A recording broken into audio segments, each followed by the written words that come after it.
Most quizzes are about knowing the right answer, and that will help you here, sure. But this is a show where if you're confident enough, you might be able to win without knowing any of the answers. As long as no one calls your bluff. 3 players are joining me here at the top of this tower. 1 will win, and 2 will get disconnected. Welcome to the top of the tower. Good to see you all. Thank you so much for coming out. Let's play a quiz. You all have 3 bars of signal. If you lose all those bars of signal, then you get disconnected and you are off the show. You don't lose a bar of signal for being wrong. You lose a bar of signal for being wrong and being called on it. So if you don't know, bluff. Try and make your opponents think you do. Vanessa, we're going to start with you. How are you doing? Congratulations on the YouTube original. Thank you. Yeah. Since then, I haven't left my house, so I've been great. Was it down to the wire? Was it finished just before? It really was. It was the last day that we were able to film, so we're very lucky. And how's it gone? It's Sleeping with Friends. It's a competitive reality show all about sleep where people try to improve their sleep. Yeah, it's done well. It was 3 episodes and they all came out in a binge format. So I think as a creator, it's funny how quickly things pass when it's a binge. It's like a thing for a week and then it's over. Well, I've got some questions for you. You get to pick a category first of all. Would you like Greek gods or seas? I will go with seas. Seas. All right. Which sea contains the popular holiday spot, the Turks and Caicos Islands? That is in the Indian Ocean, but specifically in the South Indian Sea. South Indian Sea or the Indian Ocean, says Vanessa. Right. Katie, Jarvis, you can challenge that answer if you want to. If you think it's wrong, put your hand up and challenge. If it's a good challenge, if the answer's wrong, Vanessa will lose a bar of signal. But if you challenge and the answer was right, you will lose a bar of signal. There is one other catch. If Vanessa can sneak a wrong answer past both of you, you both lose a bar of signal. So knowing all that, Katie, Jarvis. No pressure. Do you want to challenge? I don't know. This is not my area of expertise. I'm going to go, based on the level of specificity, first going with the ocean and then the specific sea. I don't think I'm the one to challenge here. Same. I'm like Caribbean. Oh, I don't know. All right. Well, no challenges here. Vanessa, was that a bluff? Yes. Yeah, it absolutely was. It is in the Caribbean. Katie, you did know the answer, but you didn't challenge. Vanessa, you have snuck a wrong answer past both your opponents. So, Katie, that is a bar of signal away on question 1. Jarvis, that is a bar of signal away on question 1. That's unfortunate. Congratulations, Vanessa. Katie, it is your question next. How are you doing? How are you? Good. I mean, just home, being bored, doing a thing. Would you like leading actors or US cities? I'll do U.S. cities. US cities, okay. Which US city is home to the famous Rocky Steps from the boxing film Rocky? Oh, the Rocky Steps, that is in New York City. Katie says New York City. Vanessa, Jarvis, hand up straight away. I think it's in Philadelphia, so I'm going to put forward my first challenge. All a little right. nervous about it. Katie, were you bluffing? Yes, I don't know if it's New York or Philadelphia, to be honest. Those were my 2 ideas. And I was like, I'm just going to go with it. I feel like you have to be confident.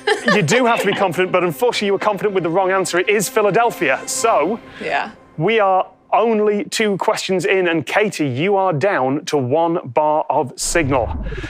Uh-oh. You are in a perilous position, but it can be done.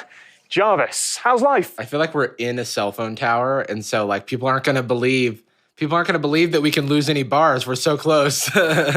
This question's for you. Would you like types of clothing or 70s rock bands? Oh. Those are 2 brutal categories for you. I am just going in the order these are in my file here. Let's go with types of clothing. Types of clothing. All right. Which type of clothing, famously worn in Hawaii, is a muumuu? I believe a muumuu is a type of dress. Jarvis says dress. Vanessa, Katie, what do you reckon?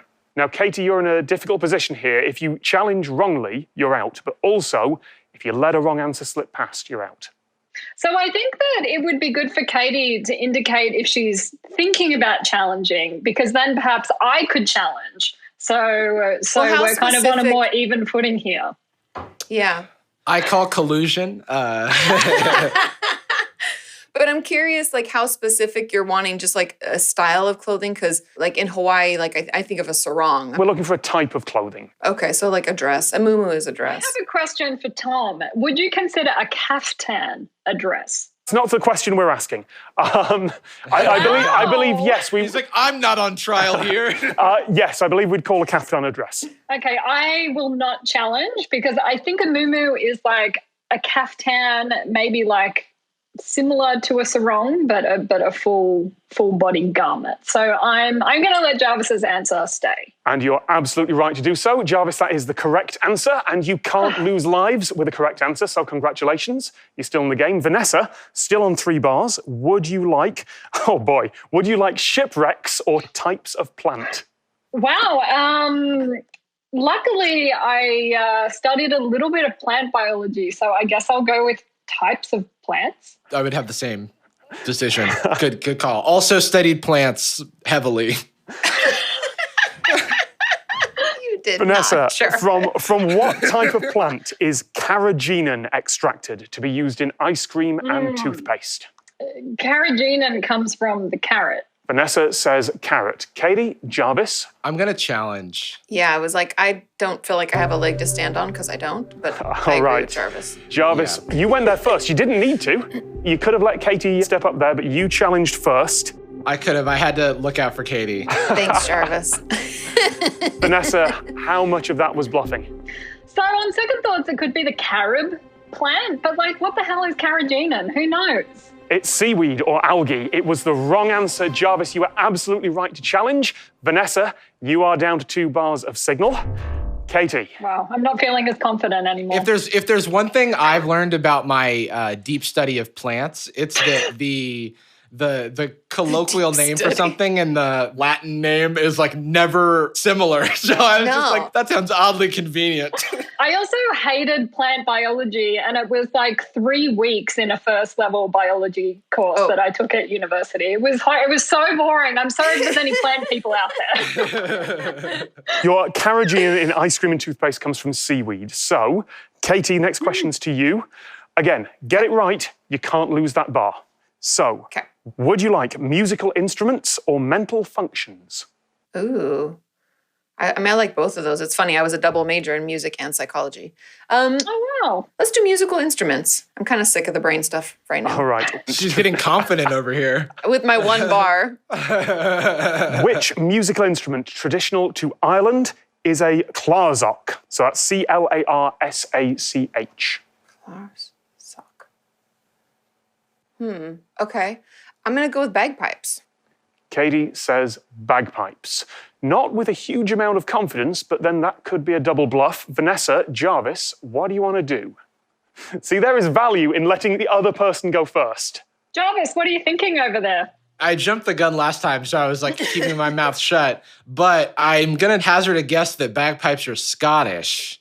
I'm not sure about Irish instruments, but I did live on top of an Irish pub, a hub of the Irish community in San Francisco. I just can't imagine a bagpipe anywhere near those guys. Is that a challenge? I'm going to let Vanessa, wow, what a cop-out. Unlike Jarvis, I don't have a deep experience of Irish history and culture and music. It's true, yeah. But I mean, I was thinking when Katie said bagpipe, that there might be some kind of Irish equivalent to the bagpipe, like some kind of baggy wind instrument.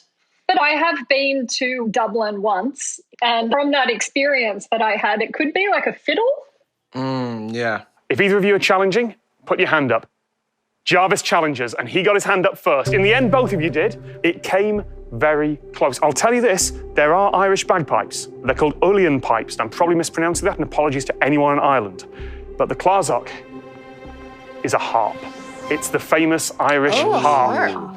It's the thing you see on the logo of Guinness, so I'm afraid, Katie, that didn't is even know that. your last bar of signal gone. Jarvis, it was a correct challenge. No. Katie, it's been lovely having you here. What have I done? But unfortunately, you have been disconnected. Goodbye. Oh no, Katie, I feel such immense guilt. Vanessa, Jarvis, congratulations to the pair of you. We will see you in the head-to-head after this commercial break. One of the difficulties in using an LED stage like this is calibration. The camera keeps track of its position by markers placed on the ceiling here at White Light Smart Stage, and it reports that position to Disguise's XR rendering platform. That track has to be rock solid, and yeah, it is. We're using a content engine called Notch to render all the interactive elements on the fly, while Disguise pulls in game data, multiple live video calls, and all the camera data in real time. There are some challenges with this. The system has to be as close to zero lag as possible, which means that when the camera's moving, the render system has to do latency compensation to make sure that the scene looks right from the camera's perspective. Thanks again to the teams at White Light and Disguise for helping me put the show together. There are links to both of them in the description, and I couldn't have done it without. All right, back to the show. Players, welcome back to the tower. The sun is setting and it's time for the head-to-head round. I have some categories here. I'm asking you to name things in those categories, back and forth, one after the other. There's no penalty for getting a wrong answer unless you're called on it. But also, there's no penalty for letting a wrong answer slip past you other than it's going to make your job harder. So, you've both got 2 bars of signal. And our first category, Jarvis, we're starting with you because you struck the killing blow in the last round. My biggest regret to this day.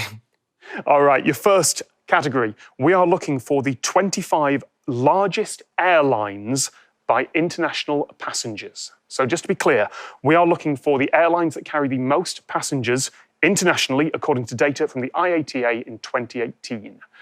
Jarvis, your turn to name first. I'm going to kick it off with Delta Airlines. Jarvis says Delta Airlines. Vanessa, you can challenge that or name something else. American Airlines. Jarvis. Gonna go with United Airlines. United. You're running through all the big US carriers. Vanessa, what do you reckon? Emirates. Vanessa says Emirates. Jarvis. Lufthansa. Jarvis says Lufthansa. Vanessa. British Airlines. Could you just say that again? British Airlines? British Airlines, says Vanessa. Jarvis. I'm just gonna say Air France. Singapore Airlines. Singapore Airlines. Jarvis, how do you feel about that? I see your Singapore Airlines and I raise you a Japan Airlines. Japan Airlines. Vanessa. I see your Japan Airlines and I raise you a Cathay Pacific. I like how you're bouncing off each other's answers here. You go, oh, yeah, that part of the globe. That part of the globe's got airlines. I have never heard of Cathay Pacific. Maybe I'm uncultured, so I'm going to challenge. All right. Jarvis challenges on Cathay Pacific. Now, you ran through the US carriers first. Delta, American, United, absolutely right. Emirates, Lufthansa, exactly right. Vanessa, so British Airlines is not technically the name of the airline. It's British Airways. It's Airways. I actually didn't know, which is why I hesitated. But it doesn't matter, because Jarvis, you didn't challenge that. In fact, almost all your answers were right. Jarvis, Japan Airlines, not on the list, not in the top 25. That story checks out. I just figured it wouldn't be challenged. I wasn't sure if Singapore Airlines was on there.